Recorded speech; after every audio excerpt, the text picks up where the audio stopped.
My name is Mia Thompson. I am 19 years old, and 3 months ago I put my father in a permanent vegetative state with my old high school softball bat. Everyone keeps asking me if I regret it. The answer is simple, not for 1 second. 'Cause if I had not done it, my baby brother would be dead and my mother would probably be dead too. Sometimes being a woman means making the hardest choice of your life in the span of 3 seconds and living with the consequences for the rest of your life without apology. I should probably start from the beginning, though, because the moment I grabbed that bat was not the beginning of the story. It was the end of 18 years of watching my mother get beaten and doing nothing about it because I was just a kid. But I am not a kid anymore. I have not been a kid since I turned 18 and realized that all those years of telling myself someone else will help were just excuses I made to sleep at night. There is no someone else. There is just me, and my choice to either be complicit in my father's violence or to stop it permanently. The morning it happened was a Tuesday in March, exactly 3 weeks after my 19th birthday. I remember because I had just finished my spring break from community college and was supposed to start my new job at the local grocery store that afternoon.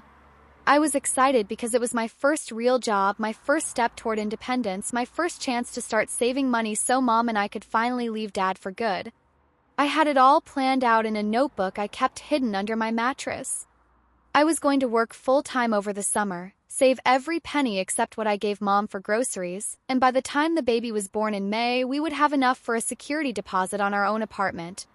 Maybe even enough for first and last month's rent if I picked up extra shifts. But Dad had other plans that morning. Dad always had other plans. I was in the kitchen making coffee when I heard him start yelling upstairs. It was not unusual. Dad yelled every morning, usually about something completely trivial like Mom not folding his shirts the right way or making his eggs too runny or breathing too loudly while he was trying to watch the news. But this time felt different. His voice had that edge to it that I had learned to recognize over the years, the edge that meant he was not just going to yell. He was going to hit. And when Dad hit, he did not stop until something was broken. Usually that something was Mom. Mom was 8 months pregnant. 8 months. She was huge and beautiful and glowing, and for the first time in years, she had been happy. The pregnancy was unexpected. Dad had not touched her in over 2 years before the night he came home drunk and forced himself on her, but once she got over the initial shock and terror, she had been thriving. She talked about how this baby was going to be different, how she was going to protect this one, how she was not going to let Dad ruin another childhood the way he had ruined mine. She spoke about moving away, starting fresh, giving the baby a life free from violence. I wanted to believe her, but I also knew that Dad got worse when Mom was pregnant. Something about her being vulnerable and dependent made him feel more powerful. He fed off her helplessness like a parasite. When I was born, he had broken her ribs during her 7th month because she had refused to get up and make him dinner while she was having contractions. The emergency room doctor had told her that any more trauma could kill both her and the baby. Dad had driven her home and beaten her again for embarrassing him at the hospital. That was the David Thompson I knew. That was the man whose DNA I carried. That was the father who had taught me that love meant fear, that family meant silence, and that being a woman meant accepting whatever violence the men in your life chose to inflict. But I was not accepting it anymore. I heard footsteps stomping across the floor above me, then Mom's voice, high and frightened. "Please, David, just calm down. The baby. I do not give a damn about that baby." Dad's voice cut through the ceiling like a knife. "Maybe you should have thought about that before you decided to embarrass me in front of my boss yesterday." I froze with the coffee pot in my hand. Mom had not told me about any incident with Dad's boss. But knowing Dad, it could have been anything. Maybe she did not laugh at one of his jokes. Maybe she did not smile enough when he introduced her. Maybe she had worn a dress that was too tight or too loose or the wrong color. Maybe she existed in the same space as him while being pregnant, which seemed to be her biggest crime lately. The yelling got louder, and I heard something crash upstairs. Then Mom screamed. Not the usual scream of fear that I had been hearing since I was 5 years old, but something deeper, more primal. The scream of someone in actual physical pain. I dropped the coffee pot and ran for the stairs, taking them 3 at a time. My heart was pounding so hard I could feel it in my throat. In my 18 years of living in this house, I had never run toward the sound of violence. I had always run away from it, hidden in my room, put on headphones, pretended it was not happening. But something was different this time. Maybe it was because I was legally an adult now. Maybe it was because I finally understood that no one was going to save us except me. Or maybe it was because I knew that if Dad killed the baby, Mom would never forgive herself and I would never forgive myself for doing nothing. When I burst through their bedroom door, Dad had Mom cornered against the dresser. She was clutching her belly with both hands, tears streaming down her face. There was a broken lamp on the floor beside her, and I could see a cut on her forehead where a piece of ceramic had hit her. Blood was dripping down her face and onto her maternity shirt. "Dad, stop!" I shouted, but he did not even look at me. To him, I was still just a child whose opinions did not matter. "You think you can humiliate me?" he snarled at Mom, his face twisted with the kind of rage I had seen 1,000 times before. "You think just because you are pregnant I cannot touch you?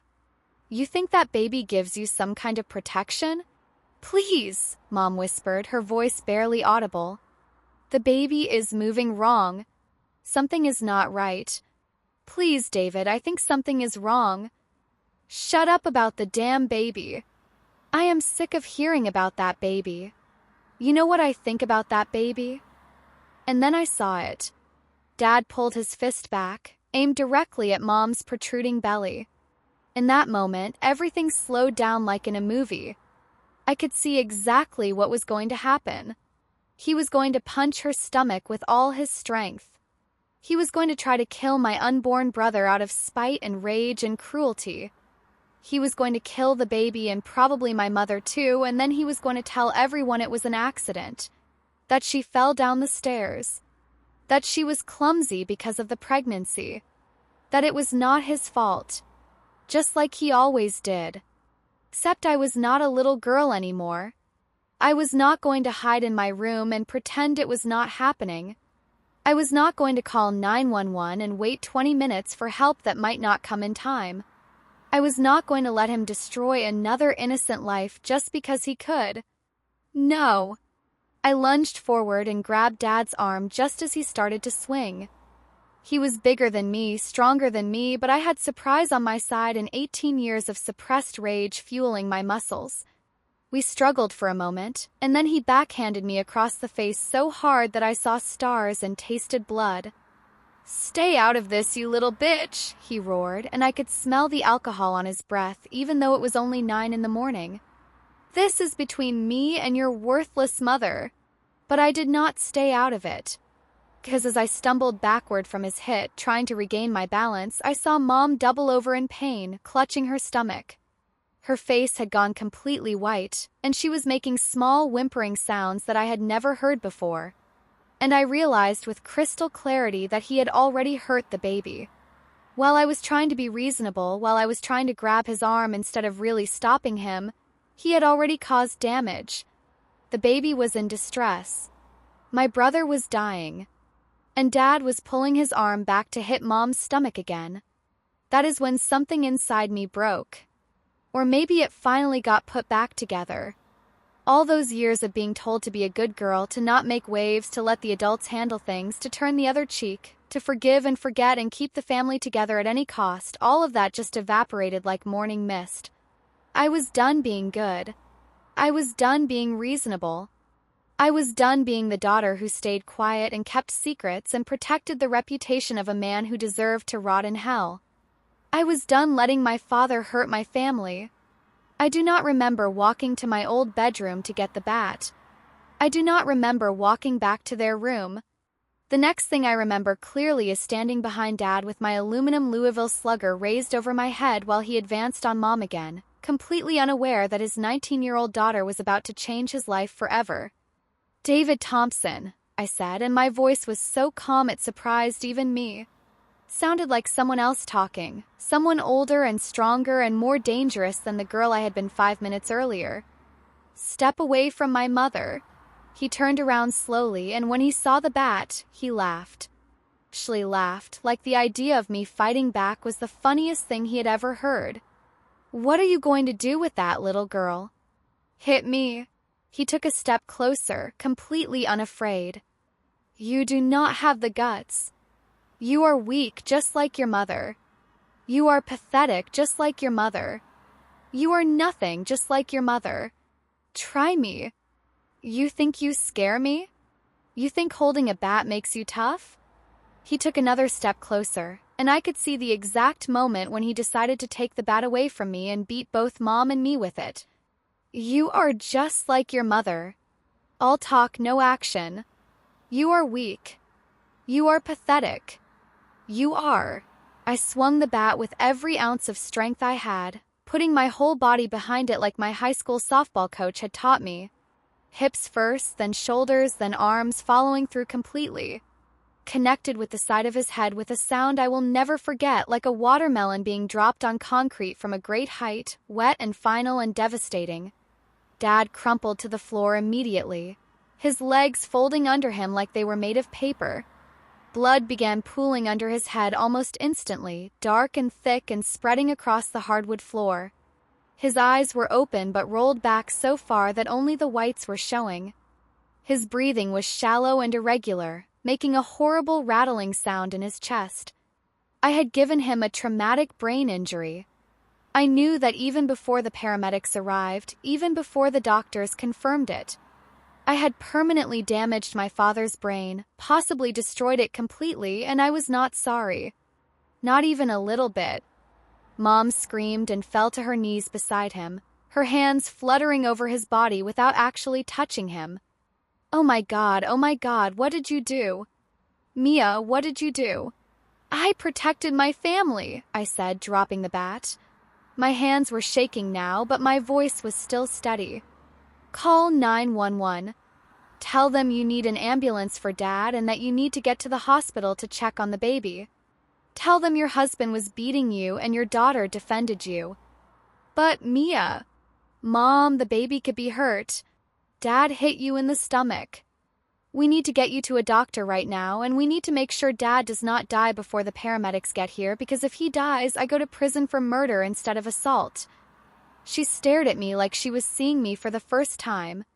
And maybe she was. Maybe the daughter who had just nearly killed her father was not the same person as the girl who had been making coffee in the kitchen 10 minutes earlier. "Call 911, Mom. Right now." The next few hours were a blur of police questions, hospital waiting rooms, and phone calls to lawyers I could not afford. Dad was rushed into emergency surgery while Mom was examined to make sure the baby was okay. The doctors found signs of trauma to her abdomen, bruising consistent with blunt force impact, but miraculously my little brother was fine. His heartbeat was strong and steady, and all his vital signs were normal. He had survived Dad's attack, but just barely. Dad, on the other hand, had a fractured skull, a massive brain hemorrhage, and significant trauma to his frontal lobe. The neurosurgeon explained to us in careful clinical terms that David Thompson might never wake up from his coma. And if he did wake up, he would likely have permanent cognitive damage. Memory loss, personality changes, difficulty with motor functions, problems with speech and comprehension. Essentially, the man who had terrorized our family for nearly 2 decades was gone. His body might recover, but his mind was destroyed. Police wanted to arrest me immediately, but the prosecutor's office was not sure what to charge me with. On one hand, I had clearly been defending my mother and unborn sibling from imminent harm. There were photographs of Mom's fresh injuries, medical records documenting years of suspicious bruises and breaks, and testimony from neighbors who had heard Dad's violent outbursts for years. Mrs. Henderson next door told the police that she had called them at least a dozen times over the years because of the screaming coming from our house. But on the other hand, I had also used what the law considered excessive force. I could have called the police instead of grabbing the bat. I could have tried to de-escalate the situation instead of escalating it to potentially deadly force. I had made a choice to use a weapon, and that choice had consequences. My court-appointed lawyer was a tired-looking woman in her 50s named Patricia Hernandez who had been handling domestic violence cases for 20 years. She told me bluntly that I was facing anywhere from 5 to 20 years in prison depending on what the prosecutor decided to charge me with.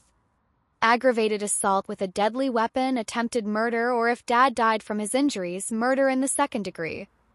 But I was protecting my family, I told her during our first meeting in a gray conference room that smelled like disinfectant and despair. I know that, and you know that, but the law is complicated when it comes to family violence, she explained, shuffling through a thick file of papers. Especially when the defender uses a weapon. If you had pushed him away from your mother, that would be one thing. If you had tried to restrain him, that would be another. But you hit him in the head with a baseball bat hard enough to fracture his skull. That changes everything legally. So I was supposed to let him kill my baby brother? Of course not. But there might have been other options. You could have called the police. The police have been called to our house dozens of times over the years, I interrupted. Dad always talked his way out of it. He is charming when he wants to be. He tells them that Mom is clumsy, that I am a troubled teenager making up stories for attention. Mom always refused to press charges because she was terrified of what he would do to us afterward. Nothing ever changed. Nothing ever got better. The system failed us over and over again. I understand your frustration. Do you? I leaned forward in my chair, staring directly into her eyes. Do you really? 'Cause I have been watching my father beat my mother since I was 5 years old. I have been listening to her scream and cry and beg for mercy my entire life. I have been waiting for someone else to save us for 13 years. 13 years of teachers who noticed my bruises but did not want to get involved. 13 years of neighbors who heard the violence but minded their own business. 13 years of police officers who believed Dad's lies and left us alone with him to face the consequences of calling for help. Trisha was quiet for a long moment, just looking at me. You are angry. I am not angry. I am done. There is a difference. Angry implies that I want to change the system. Done means I have accepted that the system does not work, and I am willing to work outside it. That is a dangerous philosophy for someone facing assault charges. It is a survival philosophy for someone who has spent her entire life watching the system fail the people she loves. And what about your mother? What does she say about what you did? I thought about Mom, who had barely spoken to me since the incident except to ask if I was okay or if I needed anything. She was struggling with guilt and trauma and the overwhelming relief of finally being free from Dad's violence. She did not know how to feel about having a daughter who was capable of nearly killing someone, even someone who deserved it. She is grateful, I said finally. And she is scared. Grateful that the baby is safe, scared about what happens to me now. She feels guilty because she thinks this is her fault, that she should have left him years ago, that she should have protected me better. Is that what you think too? I think my mother did the best she could with what she had. She was a victim too.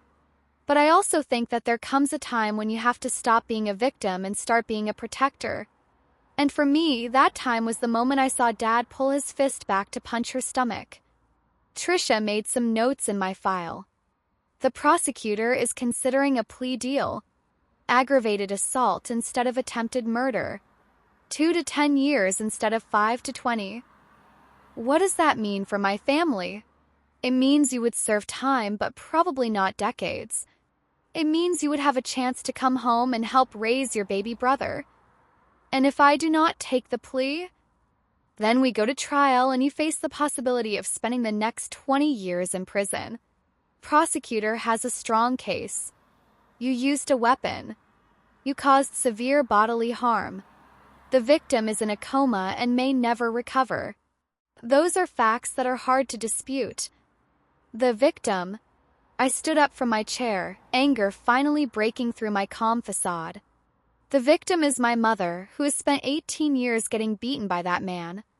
The victim is my unborn brother, who Dad tried to kill out of spite. The victim is me, who grew up thinking that violence was normal because it was all I ever knew.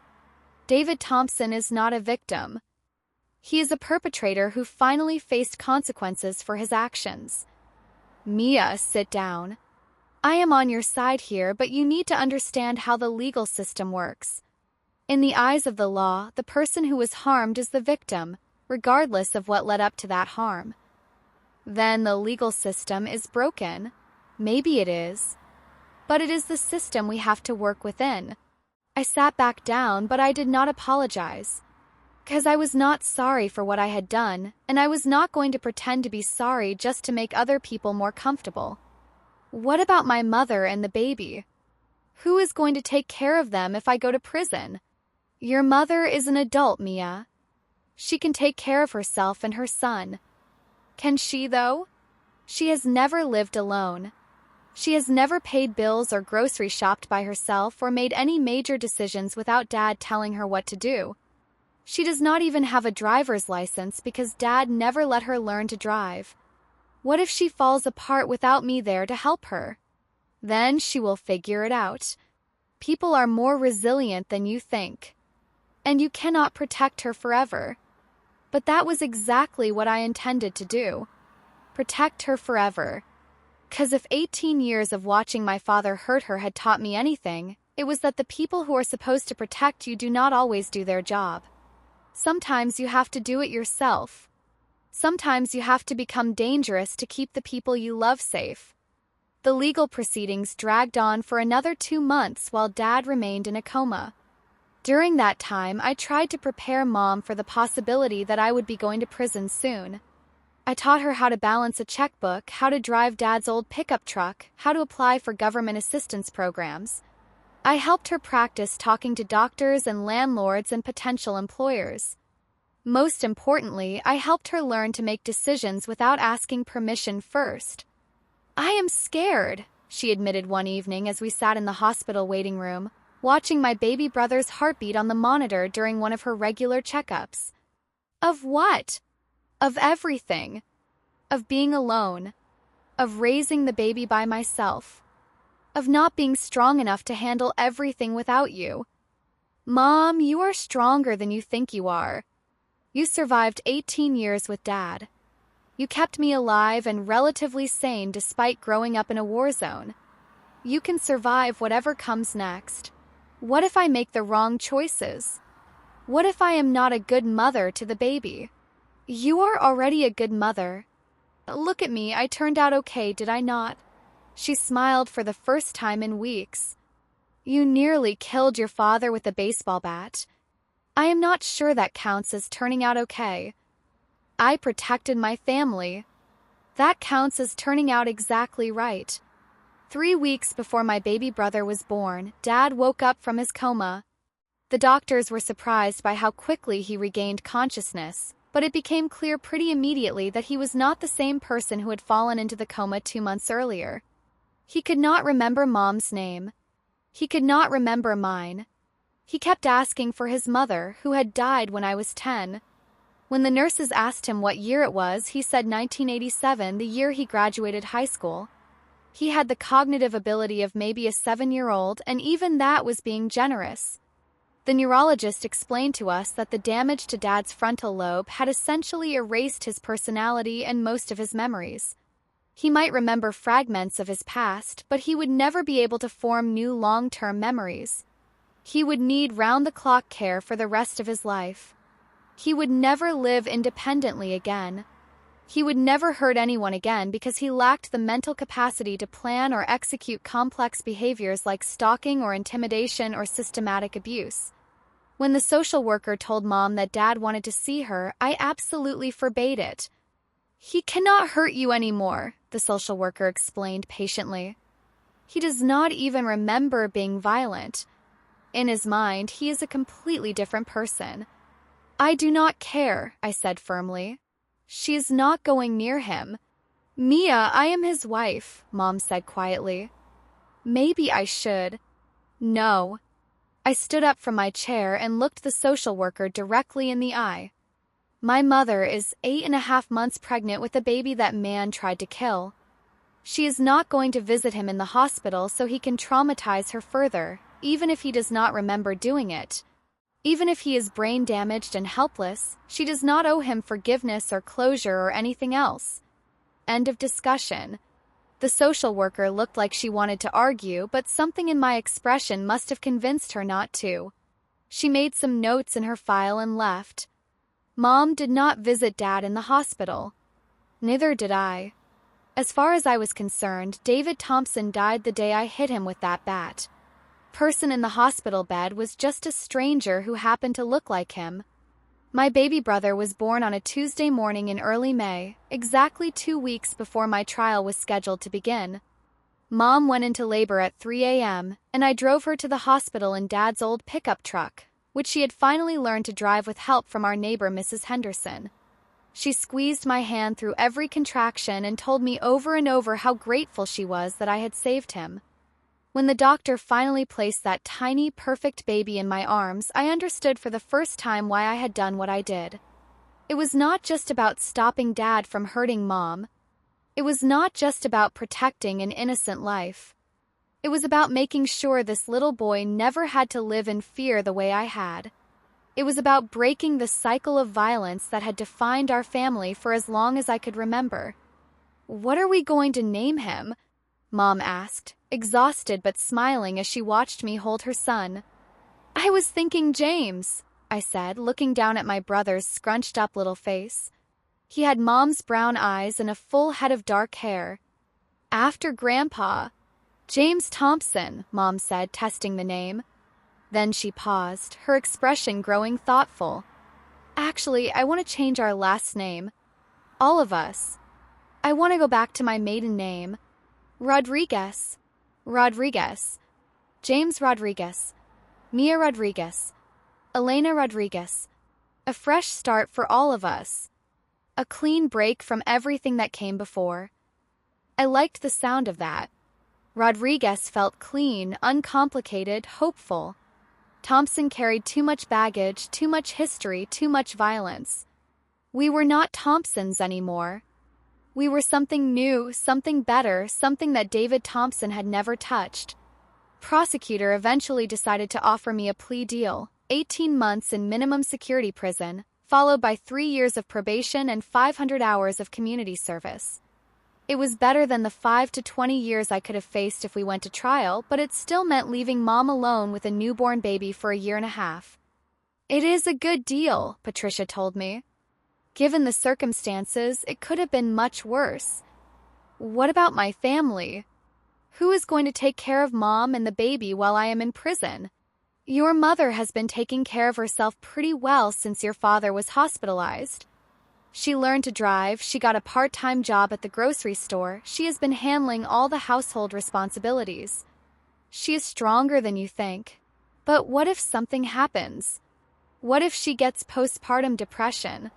What if the baby gets sick? What if Dad's family tries to cause trouble? Then she will deal with it.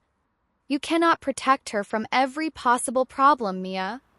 And trying to do so is not healthy for either of you." I knew Patricia was right, but it was hard to let go of the protective instincts that had driven me to nearly kill my father. I had been taking care of Mom emotionally for years, even before I realized I was doing it. I was the one who distracted Dad when he was getting angry. I was the one who took the blame for things I had not done to redirect his attention away from her. I was the one who cleaned up the blood and covered the bruises and made excuses to the neighbors. I had been protecting her long before I picked up that bat. But the bat had been different. The bat had been final. And now I had to trust that Mom was strong enough to protect herself and baby James while I served my time. The night before I was supposed to report to prison, Mom and I sat in our new apartment feeding baby James and talking about the future. We had used the money from selling Dad's truck and some of Mom's jewelry to put a deposit down on a small 2-bedroom place across town. It was not much: thin walls, outdated appliances, a view of the parking lot, but it was ours. Dad would never find us there, even if he ever recovered enough to try. "I am scared," Mom admitted as she rocked James to sleep. "Of what?" "Of being alone. Of making the wrong decisions. of not being able to take care of him properly, of forgetting how to be happy without you here to remind me that we are safe now. Mom, you are not going to be alone. Mrs. Henderson said she would check on you every day. Your sister Maria is going to come visit every weekend. The ladies from the domestic violence support group are going to help with babysitting. And I am going to call you every day that they let me. What if something happens to you in prison? Nothing is going to happen to me. I am going to keep my head down, serve my time, and come home to you and James. And when I get out, we are going to build the life we should have had all along. Do you really think we can do that? Just start over? Pretend the first 18 years never happened? I do not want to pretend they never happened. I want to use them. Everything we survived, everything we learned about strength and resilience and protecting each other, that is going to make us better mothers and sisters and women. We are not going to repeat Dad's mistakes, but we are not going to pretend we do not carry his lessons hither. Mom started crying again, but these were different tears. Not tears of fear or sadness, but tears of relief and hope. Like she was finally allowing herself to believe that the nightmare was really over, that we were really free, that James would never know the kind of childhood I had survived. I reported to Marysville Correctional Institution the next morning with a single duffel bag and a photo of Mom and James that I planned to keep on my bunk. The facility was smaller and less intimidating than I had expected, more like a college dormitory than the prison I had imagined. Most of the women there were serving time for non-violent offenses: drug possession, check fraud, tax evasion, identity theft. I was one of the few who had actually hurt someone, and that gave me a certain reputation among both the inmates and the guards. "What are you in for?" my cellmate asked on my first night. Her name was Crystal, and she was serving 2 years for embezzling money from the dental office where she worked. I put my father in a coma with a baseball bat. She stared at me for a long moment, clearly trying to process that information.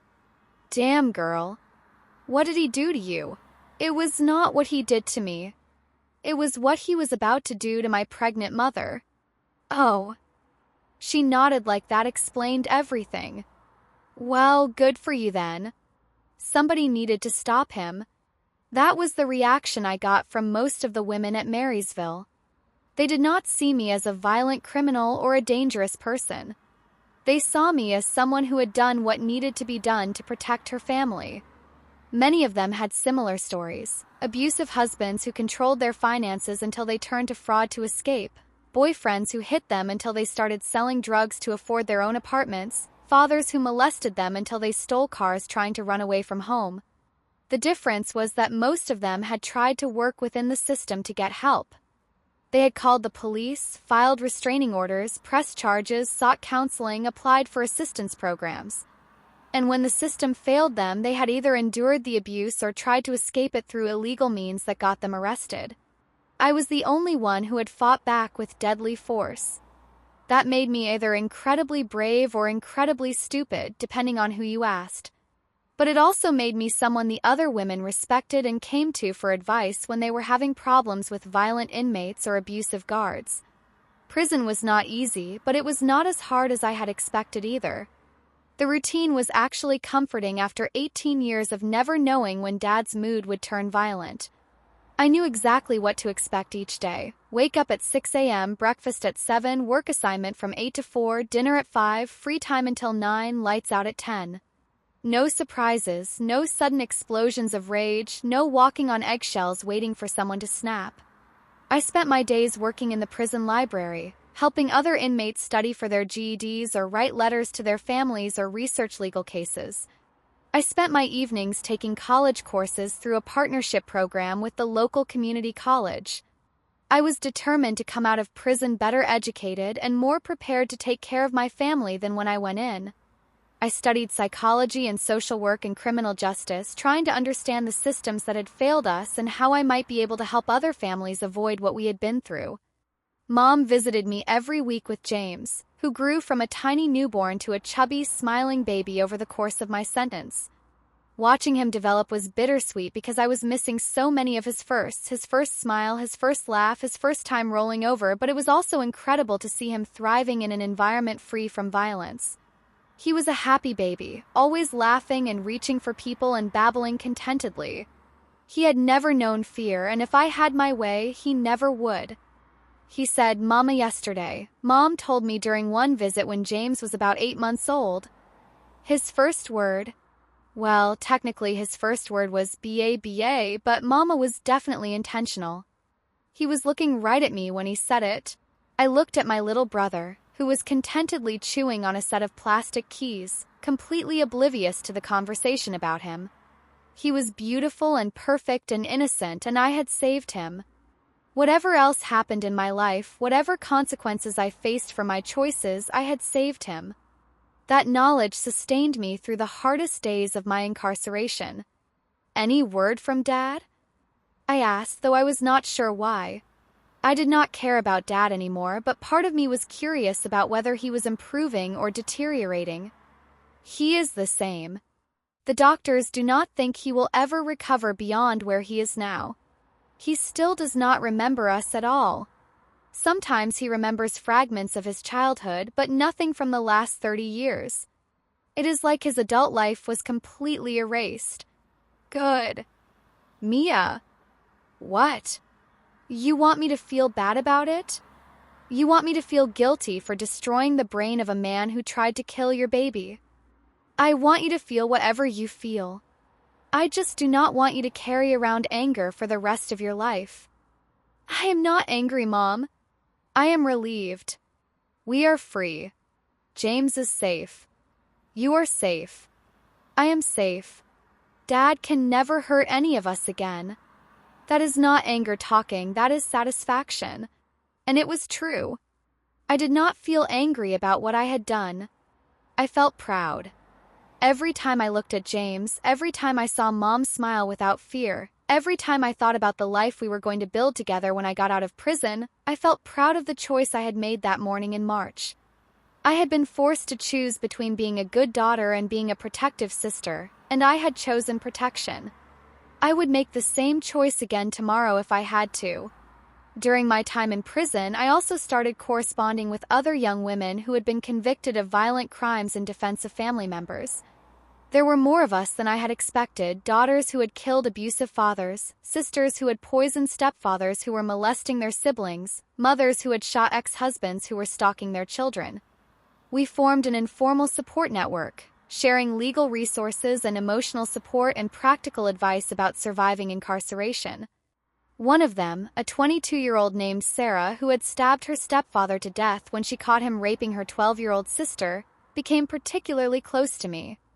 We wrote letters back and forth every week, sharing our stories and our hopes for the future and our determination to use our experiences to help other families.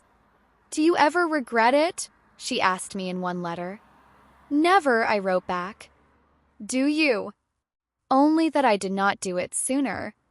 My sister might not have been hurt if I had acted faster. You cannot blame yourself for not knowing what you were not ready to know. You saved her when you could. That is what matters. Sometimes I wonder what kind of person that makes me, though. What kind of woman is capable of killing someone without feeling guilty about it? The kind of woman who loves her family more than she fears the consequences of protecting them. The kind of woman who refuses to let monsters win just because they are family monsters instead of stranger monsters. I was released after serving 14 months of my 18-month sentence for good behavior and participation in educational programs. Mom and James picked me up in a car she had bought and learned to drive while I was away. She looked different, stronger, more confident, more comfortable in her own skin. Taking care of herself, and James had forced her to become the person she had always been underneath Dad's abuse and control. "Look who is here to see you," she said, holding James up so he could see me through the passenger window. James was walking now, babbling constantly and absolutely beautiful. He looked at me with curious brown eyes and reached out his little hands. When I took him from Mom, he did not cry or pull away. He smiled and patted my face with his tiny palms, like he remembered me even though I had been gone for most of his first year of life. "Mimi," he said, which was as close as he could get to Mia. "That is right, baby. I am your sister Mia, and I am never going away again. Our new life was not easy, but it was good. I finished my associate degree in social work through a combination of online classes and night school. I got a job at a domestic violence shelter, helping other women and children escape abusive situations. Mom got her GED and started working as a receptionist at a pediatrician's office. James went to daycare and learned to walk and talk and laugh without fear. We were not rich, but we were free. We were not perfect, but we were safe. We were not the same people we had been when we lived with Dad, and that was exactly the point. I specialized in working with teenage girls whose families were dealing with domestic violence. I taught them how to document abuse, how to create safety plans, how to access legal resources. Most importantly, I taught them that they did not have to wait for permission from adults to protect themselves and their siblings. If the system was failing them, they had the right to work outside the system. They had the right to be dangerous when necessary. But what if I get in trouble? A 16-year-old named Ashley asked me during one of our sessions. Her stepfather was sexually abusing her and threatening to start on her younger sister. What kind of trouble are you worried about? Legal trouble? School trouble? Family trouble? All of it. And what kind of trouble is your sister going to be in if you do nothing? Ashley was quiet for a long time, thinking. Finally, she said, "The kind of trouble that lasts forever." Exactly. So which kind of trouble is worse? The kind that might happen to you if you act, or the kind that will definitely happen to her if you do not? 6 months later, Ashley's stepfather was arrested based on evidence she had collected with a hidden camera I had helped her obtain. She faced no legal consequences because she was a minor reporting abuse. Her sister was never touched. Ashley learned something that I wished I had known at her age, that sometimes breaking the rules is the most moral choice you can make. 3 years after I was released from prison, I got a call from the care facility where Dad was living. He had died of pneumonia in his sleep. The funeral director wanted to know what arrangements we wanted to make for the burial. Cremation, I told him without hesitation. The cheapest option you have. Will there be a service? No. Any particular instructions for the ashes? I thought about it for a moment. You can dispose of them however you normally do. We do not want them. That probably sounds cold to people who have never lived with a monster. But I felt nothing when I heard that Dad was dead. He had been dead to me since the day I hit him with the bat. His body finally catching up to that reality did not change anything for us. We did not go to his funeral because there was not one. We did not mourn him because there was nothing to mourn. We just continued living our lives as if nothing had happened because for us, nothing had. James is 4 years old now and he has never asked about his father. As far as he knows, it has always been just the 3 of us. Mom tells him stories about his grandfather, my dad's father, who was a good man who died before James was born. But she never mentions Dad, and neither do I. In our family history, David Thompson simply does not exist. He is not a cautionary tale or a family tragedy. He is nothing. He is no one. He is a blank space where a father should have been, and James is better off for it. Sometimes people ask me if I regret what I did. Reporters who want to write human interest stories about young women in the criminal justice system. Social workers who think I need therapy to process my trauma.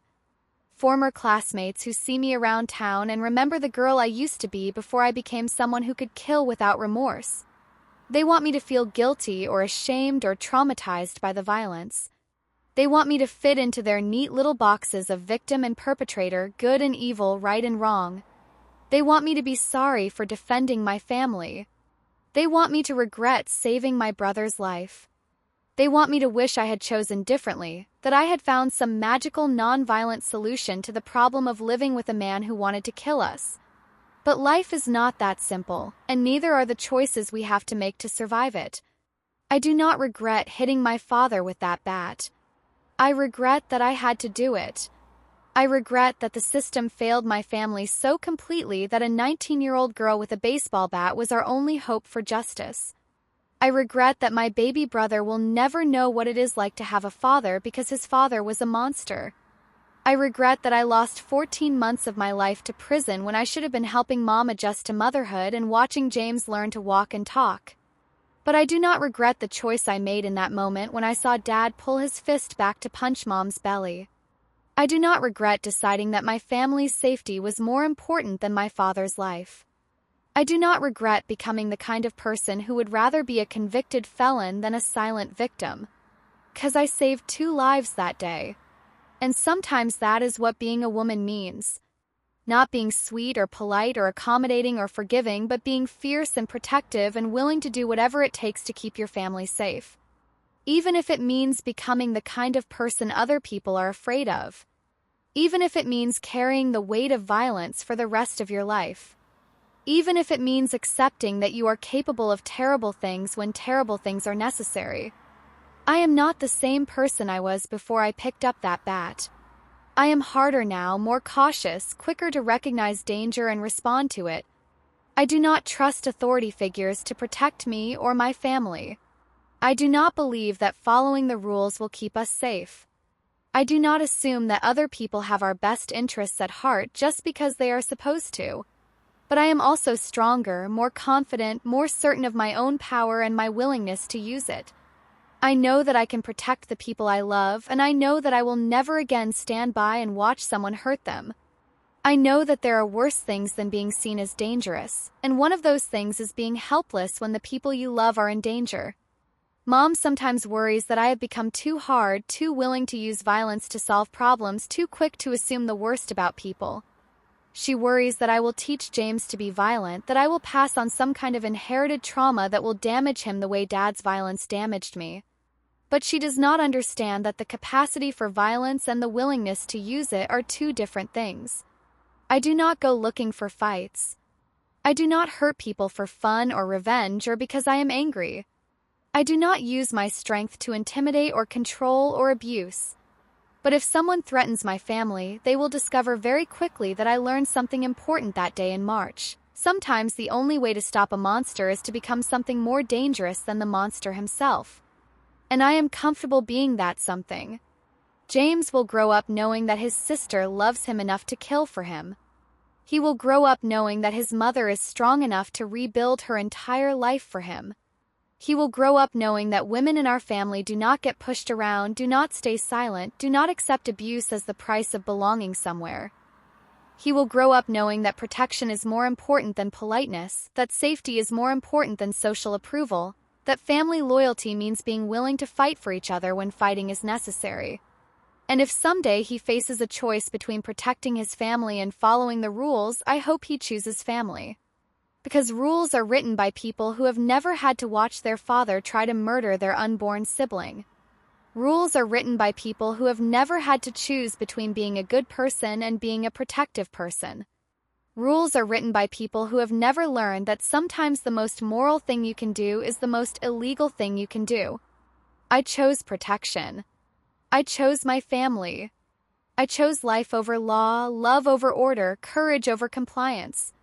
And I would choose the same thing again tomorrow if I had to, because that is what it means to be a woman in a world that does not always protect women. That is what it means to be a daughter who refuses to inherit her mother's victimhood. That is what it means to be a sister who will not let her brother grow up in a house where love and violence are the same thing. My name is Mia Rodriguez. I am 22 years old. 3 years ago, I saved my baby brother's life and my mother's life with a baseball bat, and I have never been prouder of anything I have done. I served my time, I paid my debt to society, and I came home to the family I chose to protect over everything else. People can call me whatever they want. Monster, criminal, dangerous, violent. I do not care what they call me as long as they understand what I am. A woman who will do whatever it takes to keep her family safe. A sister who learned that sometimes love looks like violence. A daughter who broke the cycle of abuse the only way she knew how. And I am comfortable being all of those things because being those things means that James will never have to be any of them. He will grow up safe and loved and free from fear, and that is worth everything I sacrificed to make it happen. 'Cause sometimes being a woman means being willing to be the villain in someone else's story so you can be the hero in your own. And I am comfortable being both. Thank you for listening to my story. I have left 2 more stories on your screen.